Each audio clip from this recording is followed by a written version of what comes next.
I bid you welcome. I welcome you to my house. Welcome to my house. Welcome to my home.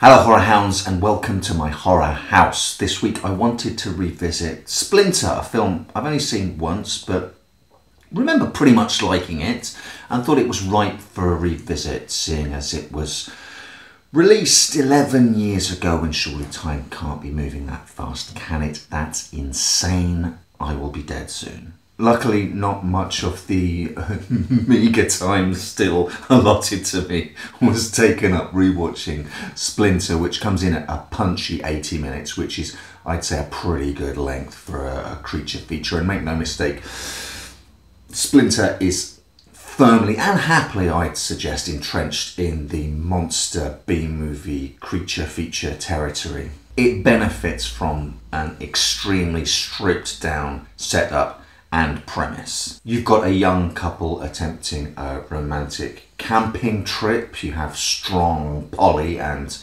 nebbish poster boy Seth, whose path crosses with carjacking couple on the run, junkie Lacey and gun-toting criminal Dennis. When their car breaks down, they find shelter at an abandoned gas station. Abandoned because the attendant has already been killed by the creature that's outside and now wants to get in. And that's about it. One of the strengths of the script is that there's no real attempt to try and explain the origins of the film's monster or be anything really above what it is, a creature feature, a monster movie.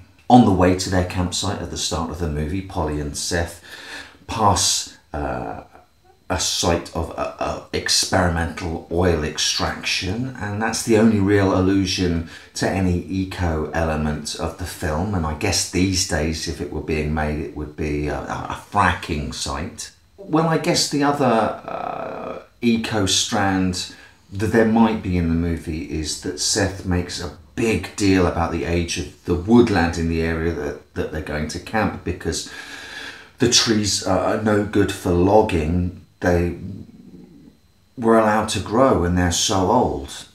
So perhaps something deadly has evolved in this ancient woodland, which wouldn't have happened had the right kind of trees grown there. So logging and destroying the natural environment is good? Some of these trees are 400 years old, Seth enthuses. A lot. Seriously, the age of the trees, I think, gets mentioned more than the characteristics of the creature. And I don't want to sound like a douche, but I'm sat here watching this and I'm about a 20-minute drive from the New Forest. Following the Norman conquest, the New Forest was proclaimed a royal forest in about 1079 by William the Conqueror.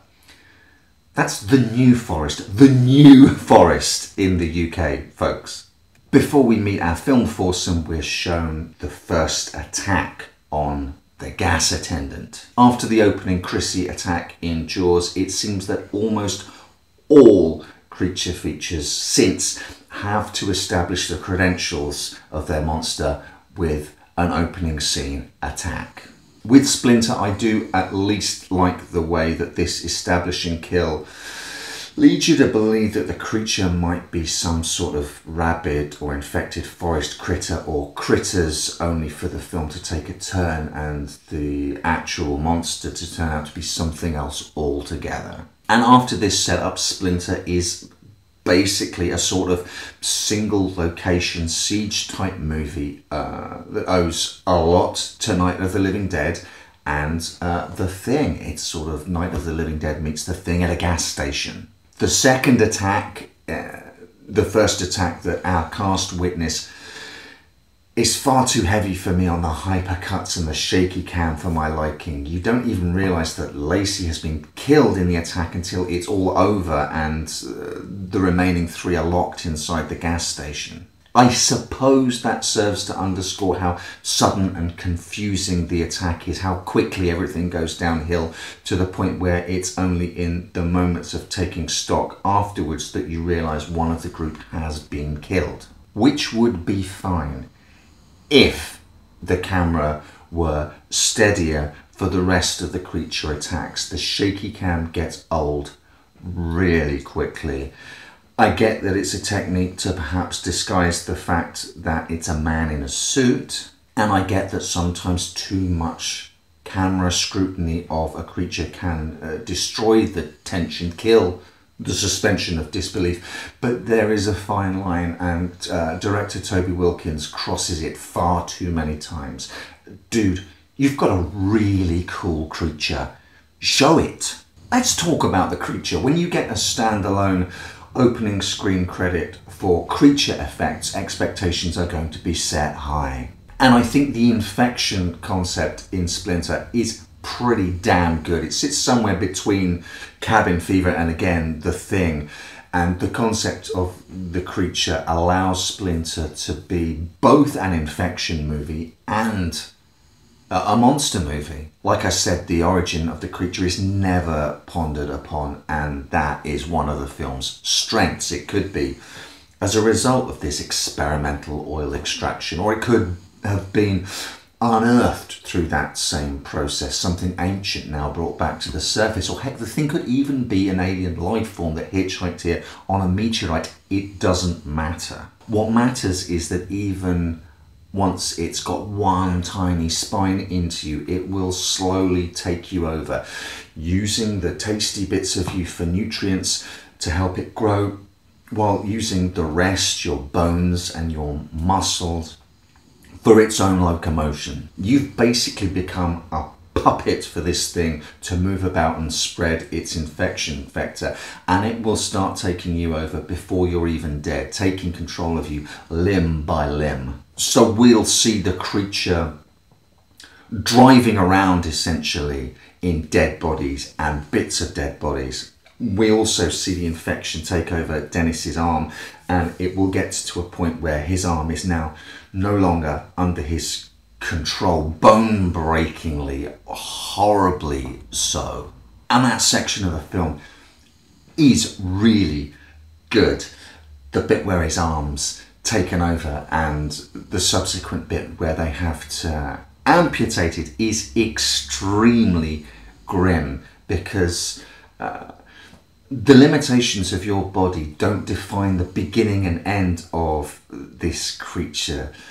This thing infects pieces of your body, and those pieces are capable of independent locomotion and independent attack of their own. This brings into the fold shades of Evil Dead 2 and really Fede Alvarez's remake of Evil Dead. So absolutely, let's hear it for practical effects. I think the decision to go practical was absolutely one of the best decisions made on this film. We've seen instances, I'm thinking specifically of The Thing prequel, where it was, and we've seen the behind the scenes videos. Check out the gorgeous practical effects that were built for that movie, and then everyone got cold feet and overlaid them with horrendous CG that just killed that film in its tracks. Splinter doesn't make those mistakes. It does go for practical only. I just wish the director had displayed more faith in the product that they had.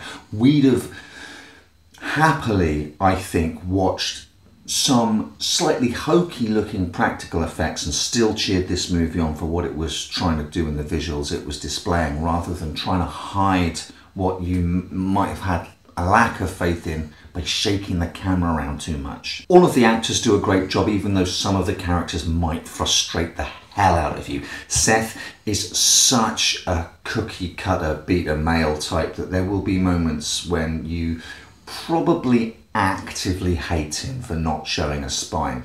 Luckily, the way the characters interact means that Splinter isn't so obvious as to make this thing about Seth's brains versus Dennis's brawn, and each of them brings something to the table to help them try and survive and possibly escape the situation. Now, I realise in talking about Splinter, I have listed a ton of excellent films. Evil Dead 2, The Thing, Night of the Living Dead. Splinter is not any of those films. It has at turns aspirations to all of them, and that is to be commended. But in the final analysis, Splinter could have been a great cult monster movie that gets talked about and passed around. And dude, if you like that, you need to see this. It's so almost there. It's almost a phenomenal creature feature, a fantastic body horror movie. I would say even at 80 minutes, it could have done with a little more tightening up. But really and honestly, the editing and the camera work just shave points off it left, right and centre. It could have hit some fantastic highs rather than settling for also ran status, which I'm afraid, because the camera jogs around so much that you can't see the thing you turn the movie on for, ultimately hurts it.